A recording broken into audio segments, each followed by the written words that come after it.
غور سے سنیے، ہمیں یہ اعلان کرنا چاہیے کہ I M F, world bank, کوئی ہو، اے ڈی بی ہو، کوئی ایشین ڈیولپمنٹ، ہم کسی کو سود نہیں دیں گے. آپ کی اصل رقم دیں گے، وہ بھی اپنی سہولت سے دیں گے، جب دے سکیں گے دیں گے. اس کے لیے بھی آپ ڈیٹ ایکویٹی سواپ قسم کی چیزیں جو آپ نے کی ہیں، کئی طرح کی اسکیمیں ہیں. یہ جو لیٹن امریکہ کے ممالک جو ہیں وہ قرضوں تلے اتنے دب گئے کہ وہ ادا نہیں کر سکتے تھے، ان کو اس سے بیل آؤٹ کرنے کے لیے کئی اسکیمیں چلی. ایسی کوئی اسکیم ہمارے لیے بھی بناؤ.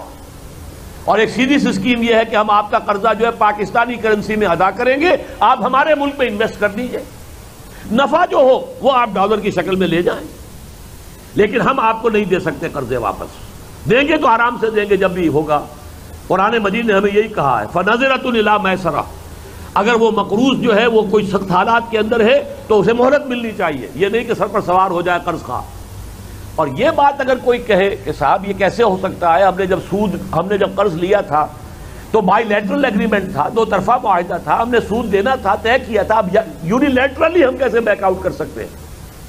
دیکھیے میں آپ کے سامنے مثال رکھ رہا ہوں.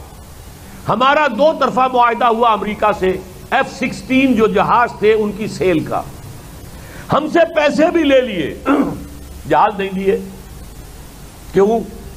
صاحب ہمارا ایک سینیٹر سامنے آ گیا اور اس نے ایک ترمیم پیش کی، پریسلر صاحب نے، اور چونکہ سینٹ نے منظور کر لیا، قانون بن گیا، ہمارے ہاتھ تو بن گئے، ہم کیسے دیں؟ ہم تو نہیں دے سکتے جہاز. نہ پیسے لوٹائے نہ جہاز دیے، بلکہ کلیم ان کا یہ ہے کہ آپ کے جہاز جو ہم نے اپنے پاس رکھے ہوئے ہیں تو اتنے عرصے کا کرایہ اور ڈیمریج بھی دیجئے ہمیں. یہ کیا کون سے اخلاقی اصول سے یہ معاملہ ہوا؟ اگر آپ کی سینٹ یہ کر سکتی ہے تو ہمارے تو دین نے ہمیں کہا ہے کہ سود حرام ہے، مت دو. ہماری سپریم کورٹ نے فیصلہ کر دیا ہے کہ سود حرام ہے، ہم نہیں دے سکتے، مجبور ہیں، معذرت خواہ ہیں، ہمارے ہاتھ بند گئے. ہماری فیڈرل شریعت کورٹ کا فیصلہ تھا، پھر سپریم کورٹ کے اپیلیٹ بینچ نے فیصلہ کر دیا ہے، ہم نہیں دے سکتے.